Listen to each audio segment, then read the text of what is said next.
자, 우리 오늘부터는 이제 여호수아 공부를 하겠습니다. 여호수아서 공부를 오늘부터 시작을 하겠습니다. 여호수아서 공부는 한 2주면 다 하지 않을까 싶은데 또 하다 보면 시간이 늘어지기도 하지만 어떻든 오늘부터 여호수아서 공부를 진행하겠습니다. 오늘도 김윤희 박사님의 영상을 먼저 한번 보는 것으로 공부를 출발할게요.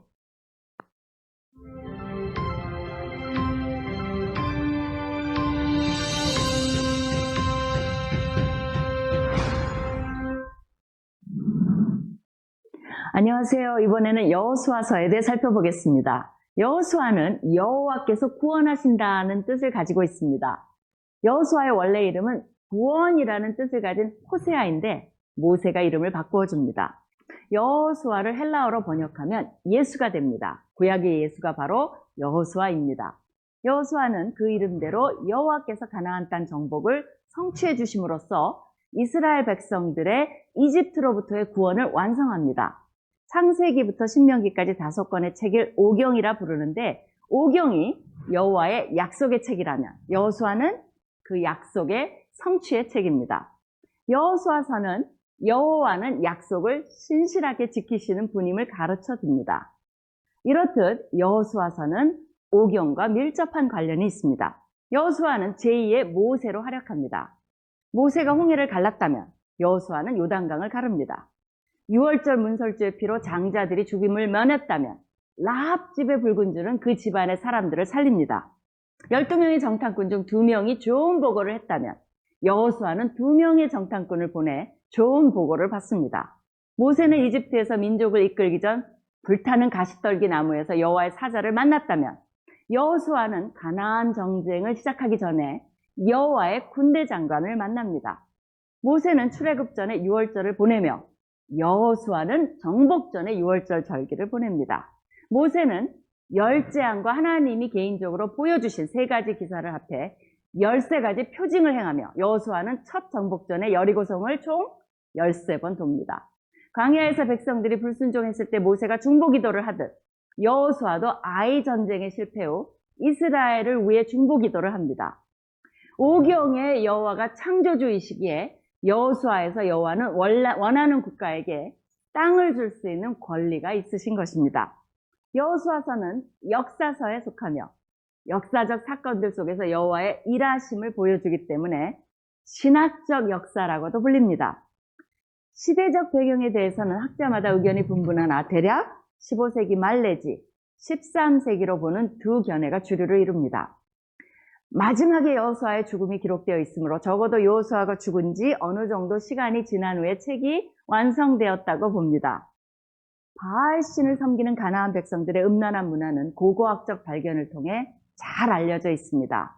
여호수아에서 가나안 땅 백성들을 진멸하라는 명령은 그들의 죄에 대해 심판하고 이스라엘 백성들의 거룩함을 유지하려는 2가지 목적을 모두 달성하기 위한 것입니다.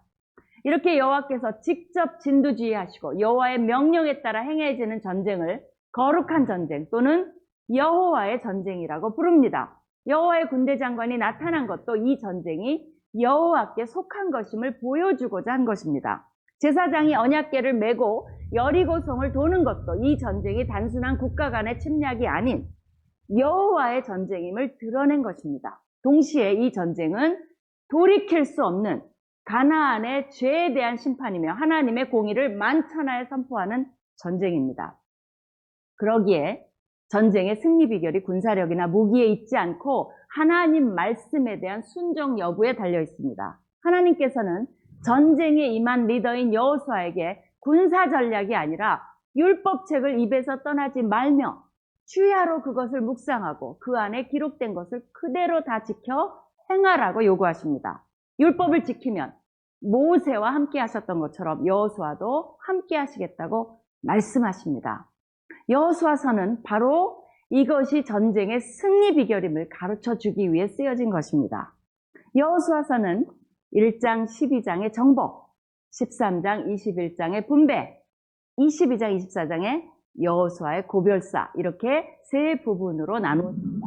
정복 부분에서는 여리고 전쟁을 비롯하여 아이성과의 전쟁, 기브온 거민의 사기극, 마지막에는 점령한 31개 성읍이 명단이 나옵니다. 분배 부분에서는 12지파 모두에게 분배를 마치면서 여호와께서 주리라 맹세하신 온 땅을 다 주셨고 약속하신 말씀이 하나도 남김없이 다 응했다라고 결론을 내립니다.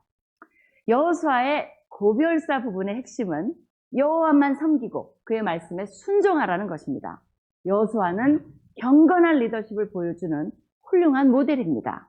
하나님께서 전쟁 후에 이스라엘에게 주신 안식은 신약에서는 우리가 들어갈 영원한 안식과 연결됩니다. 우리 모두는 지금 영적 전쟁에 있다는 것입니다. 이스라엘 백성들은 여호수아를 본받아 앞으로 갔지만 현대의 우리는 예수 그리스도를 믿고 그분을 본받아 믿음과 순종을 통해 영원한 안식에 들어가는 그날까지 영적 전쟁에서 열심히 싸워야겠습니다. 여호수아를 읽고 힘내서 승리하는 삶 사시기를 축원합니다. 네, 말씀이 힘이 있어지신 것 같아요. 옷이 바뀌어서 그런가?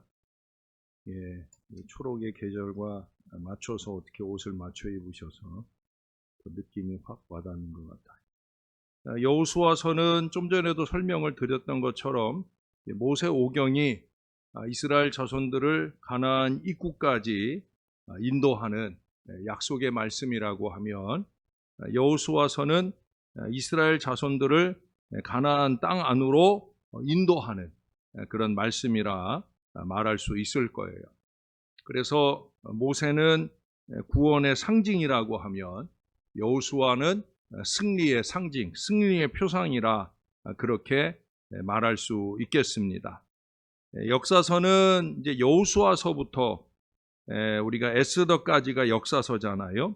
그래서 그 땅 가나안에서의 역사를 쭉 기록해 주고 있어요. 우리 지난번에 오경 낭독 주간에 오경 통독 주간에 그때 우리가 조금 더 읽어서 룻기까지 다 읽어가지고 6월 첫 주간 이 역사서 통독 주간에는 우리가 사무엘 상부터 읽게 되지만 실제적으로는 이 여호수아서부터 역사서가 시작이 된다는 걸 아까도 김 박사님이 다시 한번 못 박아 주셨습니다. 저자는 여호수아예요. 뭐 아까 그 기술 연대도 주전 15세기 말이나 뭐 13세기까지 그 사이로 보는데 보통은 이제 모세 오경이 모세가 썼다고 보고 여호수아는 여호수아서는 여호수아가 썼다고 보지만 안 썼을 수도 있어요. 그러나 이 여호수아서 안에 그 모든 그 행적에 대한 기록들, 내용들은 아마도 그 여호수아를 통해서 이 여호수아서를 쓴 사람에게 전달이 됐기 때문에 모세 오경도 사실은 그렇게 보는 관점도 있거든요. 모세가 직접 다 기술했다기보다는 아우트라인들을 쭉 얘기해주고 누군가 기술하는 바울의 서신들 가운데도 일부는 바울이 이제 눈이 안 좋으니까 그러니까 그것을 대신 기술해 준 사람들이 있잖아요. 그래도 바울 서신인 것 같이 그렇게 이해를 하시면 되겠습니다.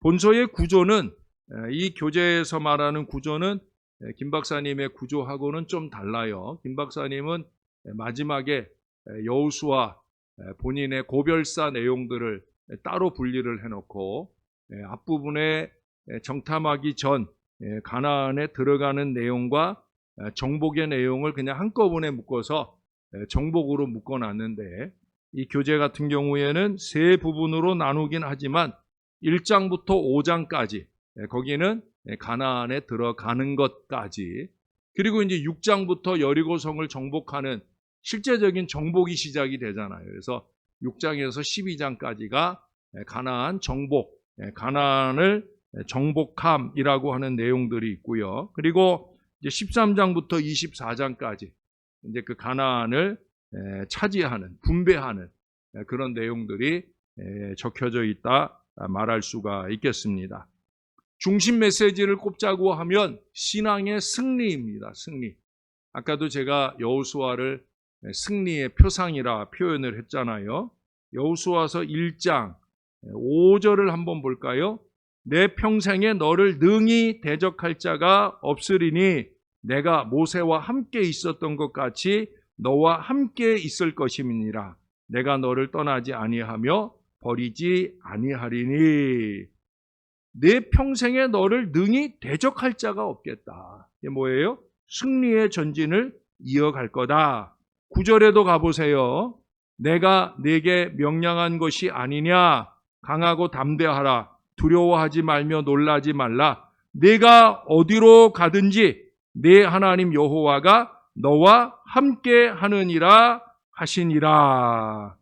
예, 계속해서 이 5절과 9절 사이에 세 가지 말이 세 번이나 반복되는 표현이 있죠. 뭐예요? 마음을 강하게 하고 담대히 하라. 마음을 강하게 하고 담대히 하라. 근데 그렇게 마음을 강하게 담대히 하는 그 비결, 그 근거가 뭐예요? 예, 지금 5절과 9절에서도 우리가 읽어서 똑같은 표현들이 나오잖아요. 내가 너희와 함께 하겠다. 할렐루야. 하나님이 함께 하신다는 것. 바로 그 임마누엘의 약속이 바로 승리의 근거가 되는 거죠.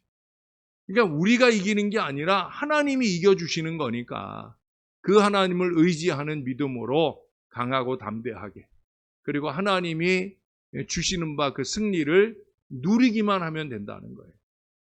네. 그래서 분명히 여호수아서에 담겨 있는 교훈은 신약의 진리를 잘 말해주고 있어요. 이 뒤에도 이제 여호수아의 이름에 대한 표현이 나오는데, 아까 서두에 여호수아 이름이 누구와랑 같다고 그랬어요?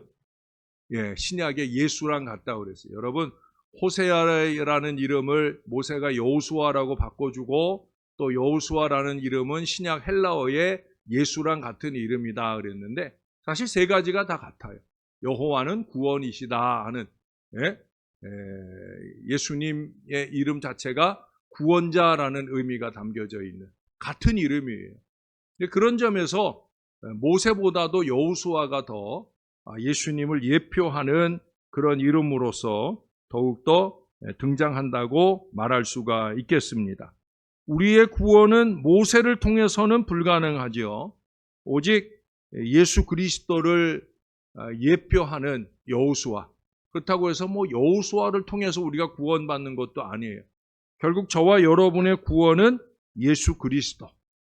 우리의 진정한 승리의 근거는 오직 예수 그리스도만 우리의 승리의 근거가 되는 줄로 믿습니다. 저와 여러분이 언제 어떤 상황에 놓이게 될지라도, 언제 어떤 사람을 만나게 될지라도 중요한 건 뭐냐? 저와 여러분의 마음 가운데 예수를 믿는 믿음만 있으면 우리는 다 이기고 승리하게 되는 줄로 믿습니다.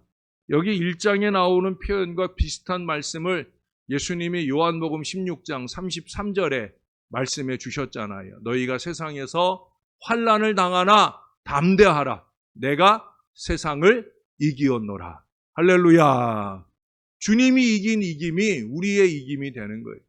그래서 제가 아주 가끔 기도를 마무리할 때 상승장군 예수 그리스도의 이름으로 기도합니다라고 할 때가 있어요. 이런 주제의 내용들을 우리가 나누었을 때, 말씀으로 제가 전했을 때, 그때 제가 그 표현으로 기도를 마무리. 상승장군이 뭐예요? 항상 이기시는 장군님, 우리 예수님, 그 이름으로 기도한다는 건 결국 저와 여러분도 그 예수님의 임마누엘 은혜로 통해서 이기고 승리하는 보장이 있는 줄로 믿습니다. 이걸 꼭 기억해야 되는 거예요. 여호수아서 다 읽은 거나 마찬가지. 이스라엘의 승리의 전진은 그 전쟁을 이겨주시는, 이 영적 싸움의 승리자 되어주시는 하나님의 승리가, 이스라엘의 승리가 된 것처럼 저와 여러분의 승리도 이미 십자가에 죽으시고 부활하신 우리 예수님의 승리가 우리의 승리가 되어지는 줄로 믿습니다. 그러니까 자꾸 벌벌 떨고 엄살 부리고 우는 소리하고 징징거리고 이건 하나님 보시기 좋은 거 아니에요. 저와 여러분은 얼마든지 예수 그리스도 은혜의 보살핌 속에서 마음껏 행복을 누려도 되는 사람인 걸 꼭 기억하고 사시는 여러분들이 되시면 좋겠습니다. 참고로 이 여호수아서와 에베소서는 아주 비슷한 성격을 가지고 있습니다.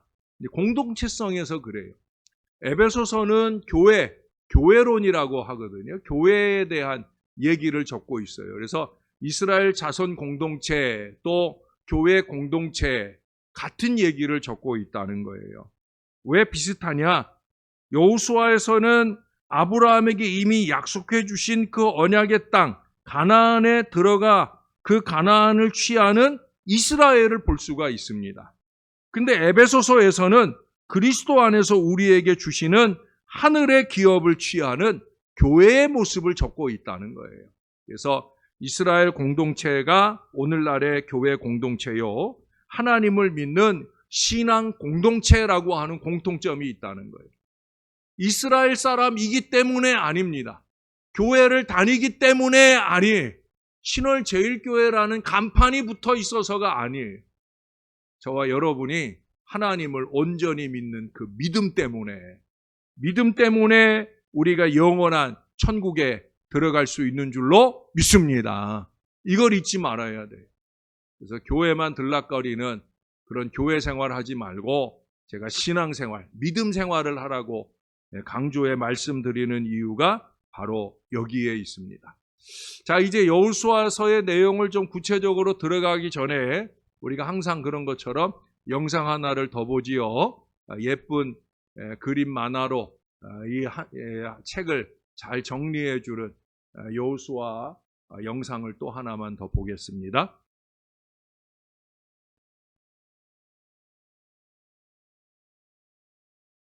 여호수아, 지금까지의 이야기를 한번 기억해 볼까요?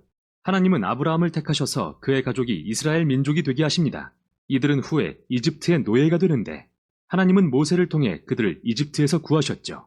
그리고 그들과 시내산에서 언약 관계를 맺은 후 광야로 인도하시는데요. 이스라엘이 약속의 땅 앞에 진을 쳤을 때 모세는 그들에게 하나님의 명령에 순종하길 요구합니다. 열방에 하나님이 어떤 분이신지 보이도록 말이죠. 이 책은 모세가 죽고 이스라엘이 약속의 땅에 들어갈 준비가 된 시점에서 시작합니다. 이야기는 크게 네 부분으로 구성됩니다. 먼저 여호수아가 이스라엘을 약속의 땅으로 인도합니다. 그러나 그곳에서 저기에 찬 가나안 족속들을 만나 전투를 벌이게 됩니다. 승리를 거둔 후 여호수아는 약속의 땅을 12지파에게 분배해주고 백성들에게 주는 마지막 설교로 이 책은 끝을 맺습니다. 그럼 어떻게 진행되는지 자세히 살펴보죠. 시작 부분에서 모세가 죽고 여호수아가 이스라엘의 새 지도자로 임명됩니다. 저자는 의도적으로 여호수아를 새로운 모세로 묘사하는데요. 모세가 그랬듯 그도 백성들에게 토라, 즉 하나님께 받은 시내산의 언약에 순종하길 요구합니다. 그리고 모세가 민수기 13, 14장에서 한 것처럼 그 땅에 정탐꾼들을 보내는데 이번에는 그때보다 훨씬 순조롭습니다. 몇몇 가나안 사람들은 돌이켜 이스라엘의 하나님을 따르게 될 정도로요. 그 후 여호수아는 온 이스라엘을 이끌고 요단강을 건너 약속의 땅에 들어갑니다. 출애굽할 때 모세 앞에 홍해가 갈라진 것처럼 이제 요단강이 갈라지고 제사장들이 언약궤를 메고 앞장서자 백성들이 따라 건너죠. 5장에서는 이야기가 전환됩니다. 이스라엘은 뒤를 돌아보며 자기 뿌리가 하나님의 언약 백성임을 기억하여 새 세대에게 할례를 행하고 가나안에서 첫 유월절을 기념합니다. 그리고 그들은 이제 앞으로 나아갈 준비가 되었죠. 여호수아는 한 신비스런 전사와 특이한 만남을 갖습니다. 사실 그는 천사이고 여호와의 군대 대장이죠. 여호수아가 너는 우리 편이냐 우리 원수 편이냐 라고 묻자 그의 대답은 어느 편도 아니다. 정말 중요한 건 과연 여호수아가 하나님 편에 서 있냐는 겁니다. 결국 이 싸움은 이스라엘 대 가나안 족속의 대결이 아니라 바로 하나님의 전쟁이라는 거죠. 이스라엘의 역할은 그분의 계획이 성취되는 것을 보거나 가끔 지원군이 되는 거고요. 다음 부분이 그겁니다. 이스라엘이 주변 가나안 족속과 겪는 온갖 전투를 볼 수 있는데 앞부분에서는 두 개의 전투가 자세히 소개되고 뒷부분에서는 수년간에 걸친 전투들을 요약한 짧은 이야기들이 이어집니다. 처음의 두 전투는 여리고와 아이성을 상대한 것인데요. 이 두 전투는 하나님의 신실하심과 이스라엘의 불순종을 대조적으로 묘사합니다. 여리고성 전투에서 이스라엘은 완전히 수동적인 자세를 취하는데, 즉 하나님의 임재를 상징하는 언약궤를 따라 소리에 맞춰 6일 동안 성 주위를 돕니다. 마치 라합이 하나님께 의지하여 돌아섰듯이 여리고 사람들도 기회가 있었지만 그들은 그러지 않았습니다. 7일째 되는 날 제사장들이 나팔을 불자 성벽이 무너져 내리고 이스라엘은 승리를 거둡니다. 이 이야기의 핵심은 하나님은 그의 백성을 구하시는 분이며 이스라엘은 오직 신뢰하며 기다리면 된다는 겁니다. 그런데 다음의 아이성 전투는 정반대의 이야기를 기록합니다. 여기 아간이라는 이스라엘 사람이 여리고성 전투에서 오직 하나님께 속한 전리품 몇 개를 훔친 뒤 거짓말을 합니다. 하나님이 이스라엘에게 하신 모든 일을 생각할 때 참 한심한 행동이죠. 그래서 이스라엘은 아이성 전투에서 참패를 당하고 마는데요. 하나님께 겸손히 회개하고 아간의 죄를 철저히 다루고 나서야 비로소 승리하게 되죠. 사실 이 두 이야기는 중요한 핵심을 알려주기 위해 함께 맨 앞에 배치되었습니다. 이스라엘이 약속의 땅을 상속받으려면 반드시 하나님의 명령을 순종하고 신뢰해야 한다는 것. 특별 대우란 없습니다. 두 번째 부분에는 기브온이라는 가나안 족속이 등장합니다. 그들은 라합처럼 돌이켜 이스라엘의 하나님을 따르기로 결정하고 이스라엘과 화친 조약을 맺죠.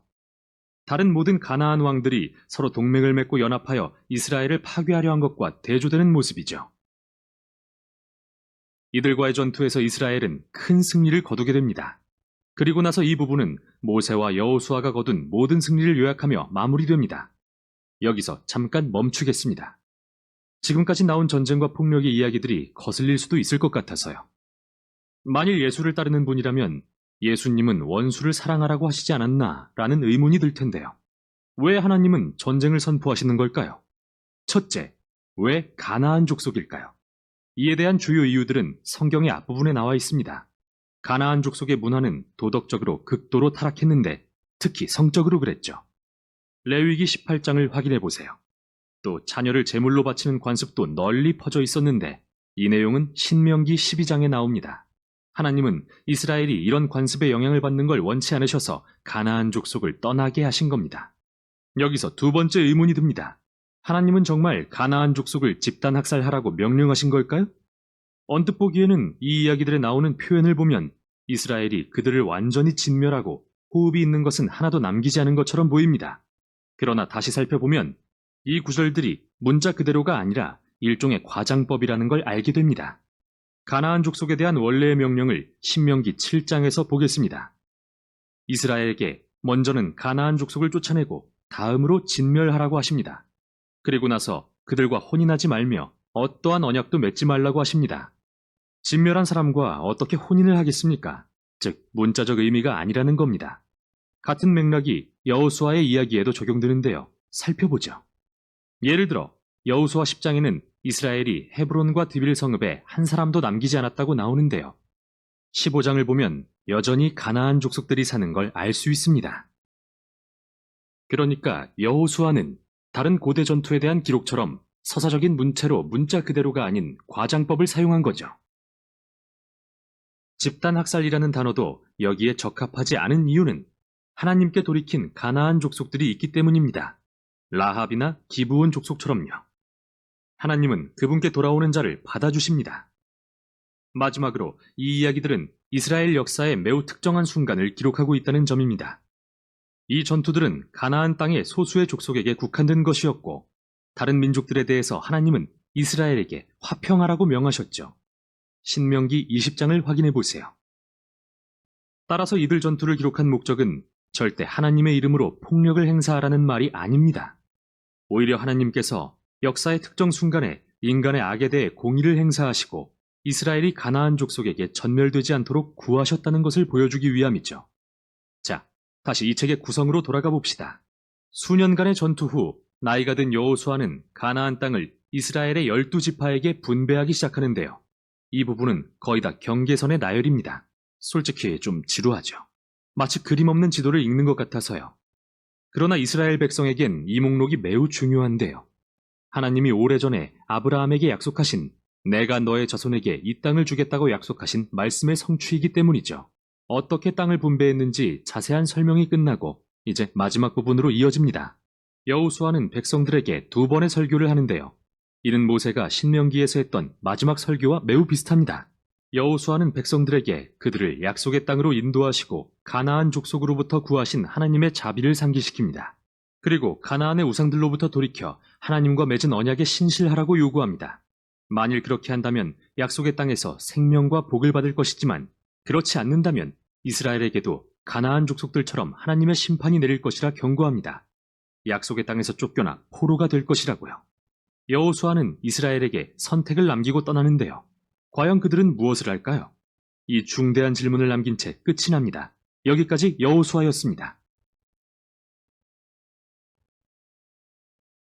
예, 다른 때보다 약간 더 길게, 그래도 8분 남짓한 시간 동안에 이 24장의 여호수아서를 아주 일목요연하게 잘 정리를 해줬고, 신앙적으로뿐만 아니라 신학적으로도 정리를 잘 해줬다 여겨집니다.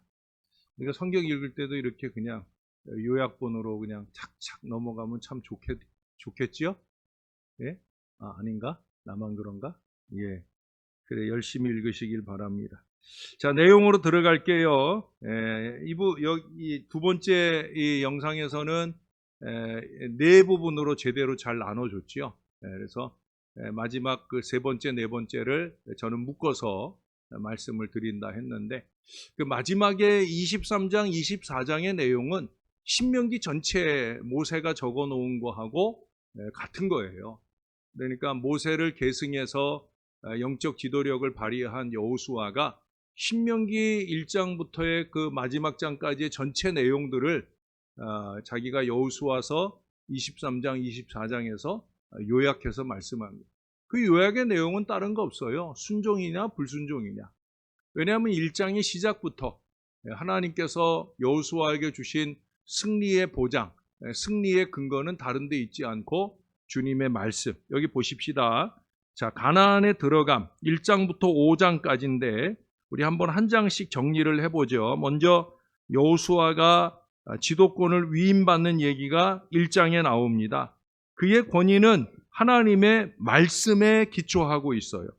5절부터 9절까지, 아까 5절과 9절을 우리가 요약해 보았잖아요. 자, 6절부터 8절까지를 한번 볼까요? 6절부터 8절.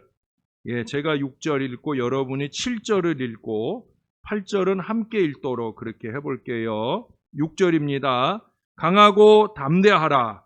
너는 내가 그들의 조상에게 맹세하여 그들에게 주리라 한 땅을 이 백성에게 차지하게 하리라. 오직 강하고 극히 담대하여 나의 종 모세가 내게 명령한 그 율법을 다 지켜 행하고 우로나 자로나 치우치지 말라. 그리하면 어디로 가든지 형통하리니. 8절입니다. 이 율법책을 내 입에서 떠나지 말게 하며 주야로 그것을 묵상하여 그 안에 기록된 대로 다 지켜 행하라. 그리하면 내 길이 평탄하게 될 것이며 내가 형통하리라. 아멘. 7절에서 하신 당부를 8절에서 좀 더 풀어서 다시 한번 반복해서 당부하는 걸 볼 수가 있습니다. 8절에 보면 진정한 성공이 어떤 것인지 우리에게 잘 제시해 줍니다. 다시 말해 그 성공에 이르는 단계를 우리가 한번 찾아볼 수가 있습니다. 먼저 8절에 보면은 이 율법책을 내 입에서 떠나지 말게 하며 말씀을 읽으라는 거죠. 읽으라는 거예요. 그 다음에 뭐예요? 주야로 그것을 묵상하여 라고 얘기를 하고 있어요. 묵상. 말씀을 묵상하는 거예요. 여러분, 우리가 열심 있게 묵상할 것은 말씀밖에 없어요. 예? 우리가 신앙 용어를 좀 잘 사용해야 됩니다. 이걸 잘못 사용하면 전혀 다른 의미가 되는 거예요. 예, 전에도 몇 번 얘기했지만 죄를 묵상하는 건 잘못하는 거죠. 뭐 좋은 거라고 그 죄를 묵상하고 앉아 있어요. 예, 묵상할 대상은 오직 하나님의 말씀이에요. 이 말씀을 우리가 흔히 요한계시록 1장 3절에 말씀했잖아요.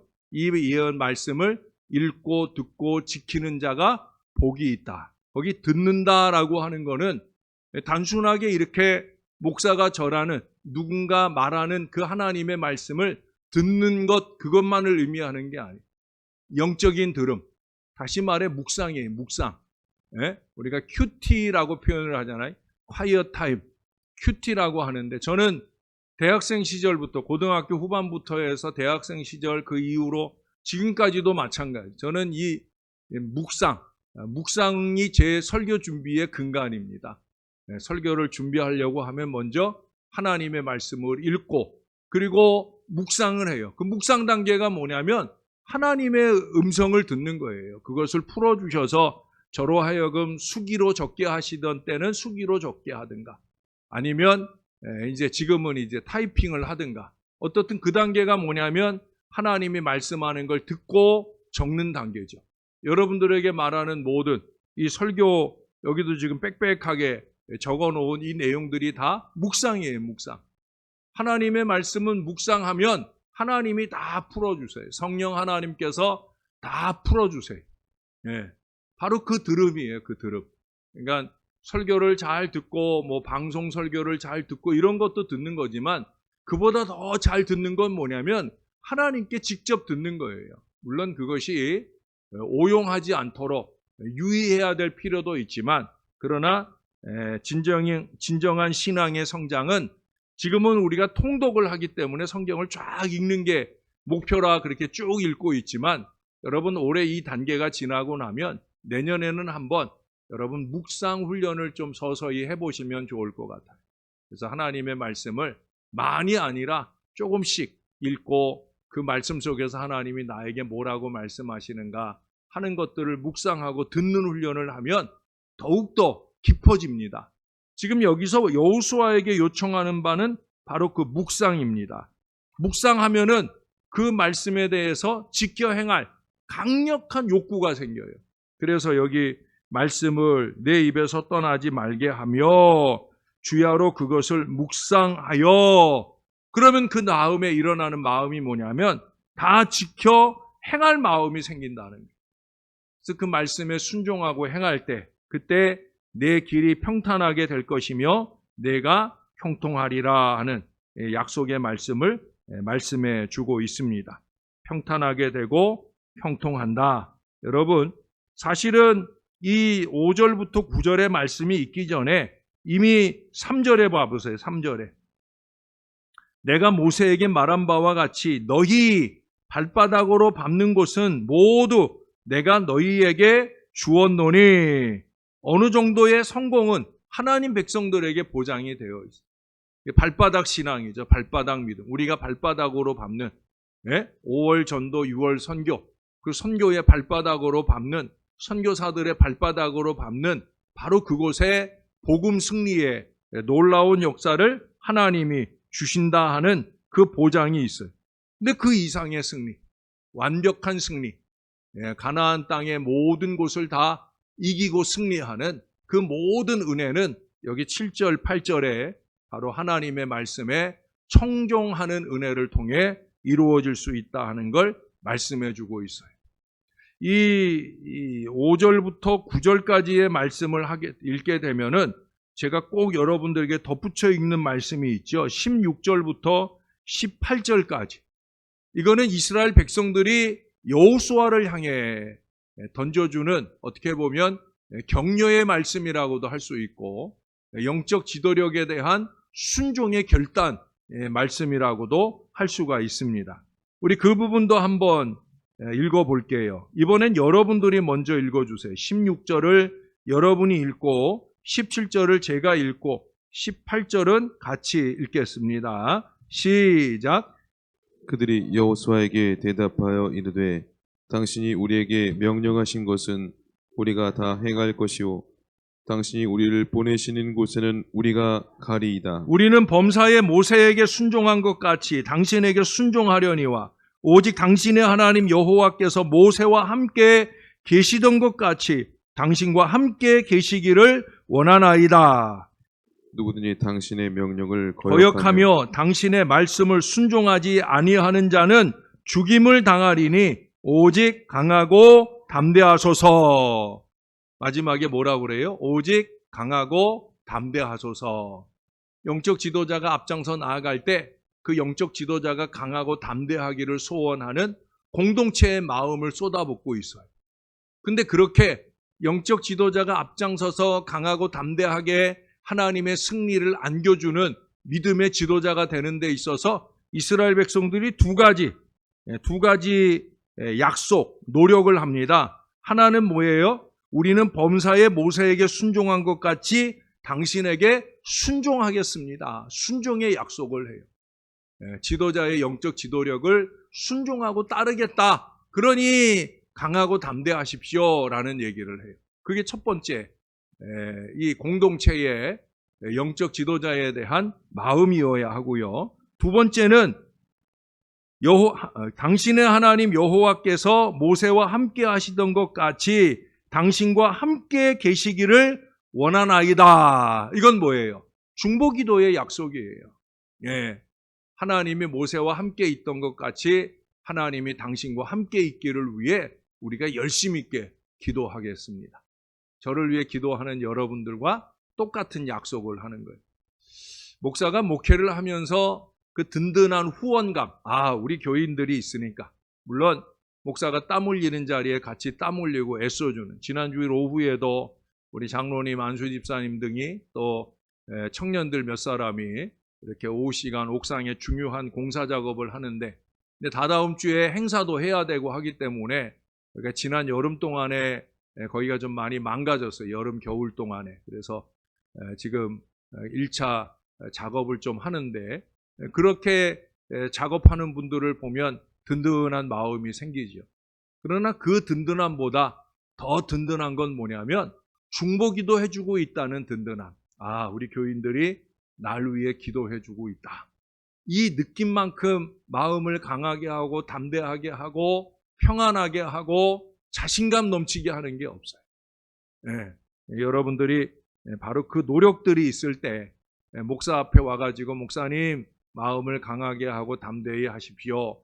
또는 목사에게 문자나 톡을 보내서 목사님 힘내세요 하는 그 말보다도 더 소중한 건 우리는 영적인 공동체거든요. 그래서 영적으로 느낄 수 있는 든든함. 우리 교인들이 날 위해 기도해주고 있다. 여러분 10장을 한번 가볼까요? 10장 25절입니다. 이번엔 반대로 여호수아가 이스라엘 백성들에게 하는 얘기예요.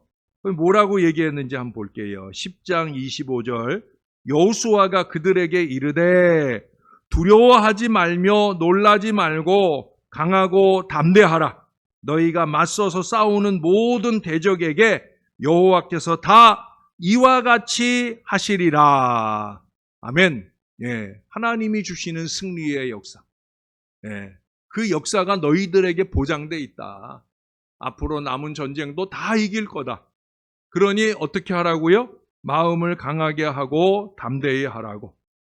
두려워하며 떨지 말고 강하게 하고 담대히 하라. 지도자는 백성들을 향해서, 백성들은 또 지도자를 향해서 서로 이와 같은 권면들을 나눕니다. 그게 가능한 이유가 뭐예요? 그래야 되는 이유가 뭐예요? 여러분 1장으로 한 번만 다시 갈게요. 아직 앞부분 보고 있는 거니까 1장 2절을 같이 한번 읽어볼게요. 1장 2절 시작. 내 종 모세가 죽었으니 이제 너는 이 모든 백성과 더불어 일어나 이 요단을 건너 내가 그들 곧 이스라엘 자손에게 주는 그 땅으로 가라. 할렐루야. 자, 여기 보세요. 이 모든 백성과 더불어 일어나. 영적 지도자 여호수아 혼자 일어나는 게 아니에요. 이스라엘 공동체 전체와. 제가 좋아하는 표현이죠. 함께 또는 더불어. 중요한 표현이에요.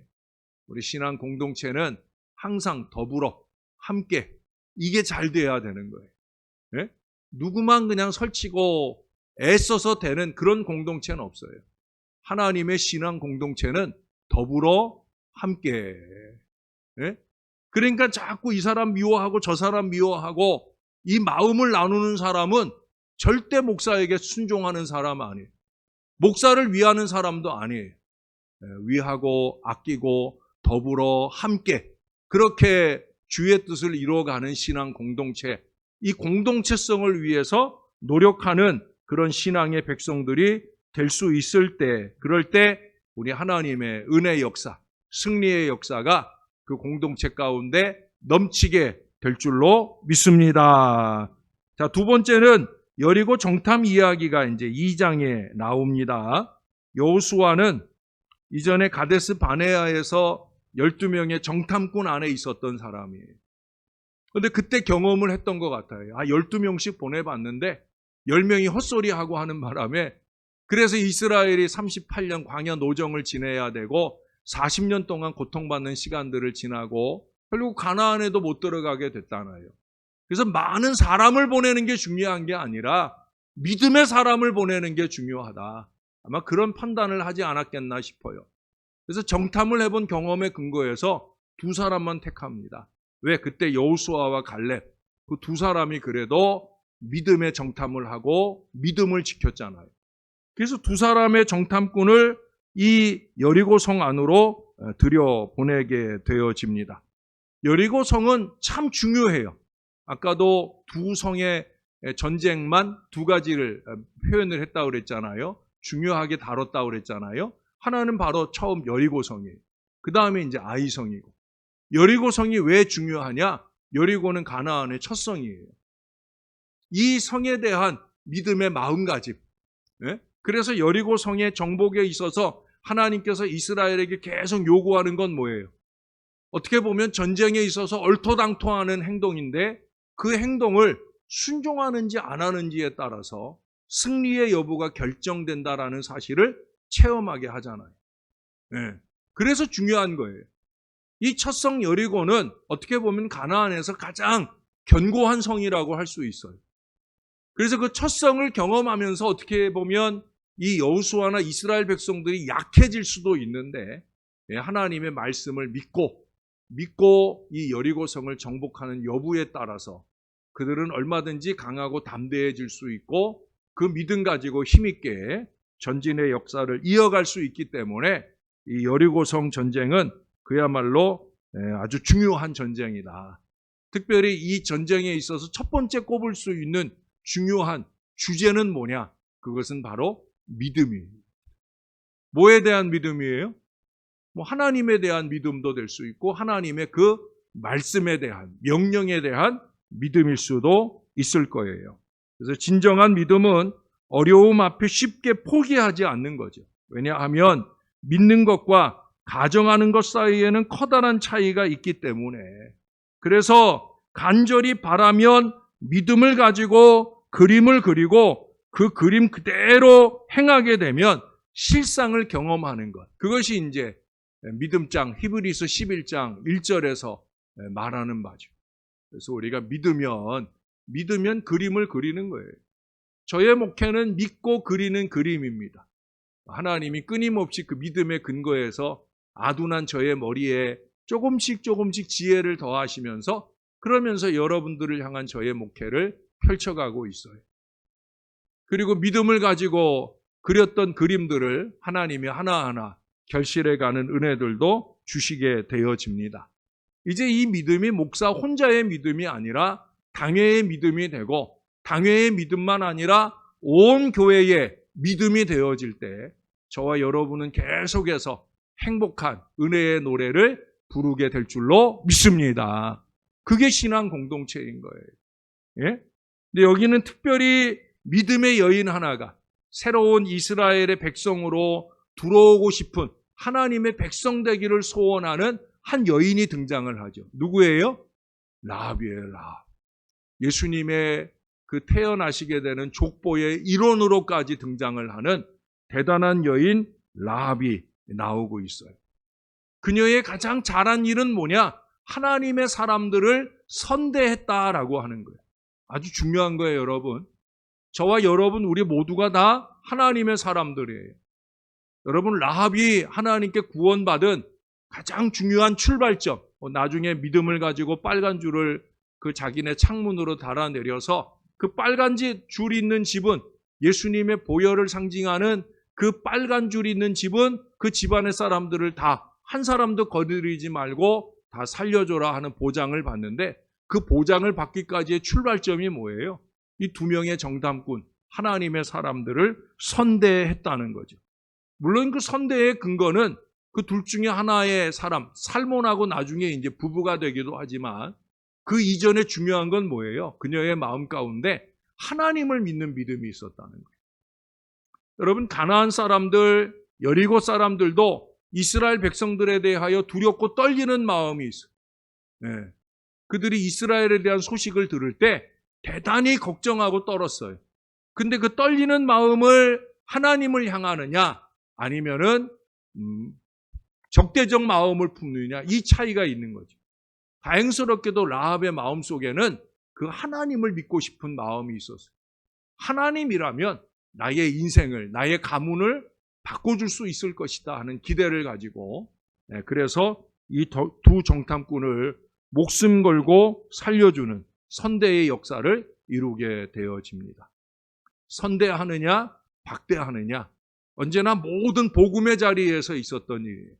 그래서 예수님께서도 마태복음 10장에 제자들을 파송해 보내시면서 그 제자들을 선대하는 가정에 하나님께서 구원과 복을 주실 걸 약속하시고, 만약에 제자들을 이렇게 좀 박대하거나 하면 그 집 앞에서 발에 먼지를 털어버리라고 그렇게 준엄하게 말씀하시죠. 그래서 하나님도 그 집을 박대할 것에 대한 그런 무서운 말씀을 주시잖아요. 마찬가지 얘기예요. 그렇게 라합에게 하나님의 은혜의 약속, 은혜의 결실이 맺어지게 되어집니다. 특별히 2장 24절을 볼까요? 또 여호수아에게 이르되 진실로 여호와께서 그 온 땅을 우리 손에 주셨으므로 그 땅의 모든 주민이 우리 앞에서 간담이 녹더이다 하더라. 아멘. 가데스 바네아에서 정탐꾼들 12명 중에 10명의 정탐꾼들의 정탐 보고와는 완전히 다른 보고를 하고 있죠.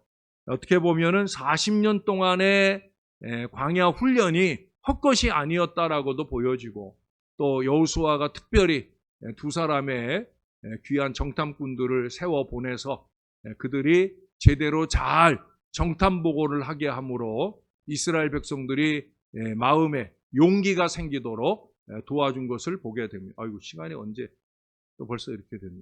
죄송합니다. 시간이 많이 지나 버렸네요. 그래요. 오늘은 제가 한번 기도하고 말씀을 마치도록 하겠습니다. 좋으신 하나님, 오늘도 하나님의 말씀을 받습니다. 수요일 밤에도 받고 금요일 밤에도 받고 새벽 시간에도 주의 말씀을 받습니다. 주일에는 더 중요한 하나님의 말씀을 받습니다.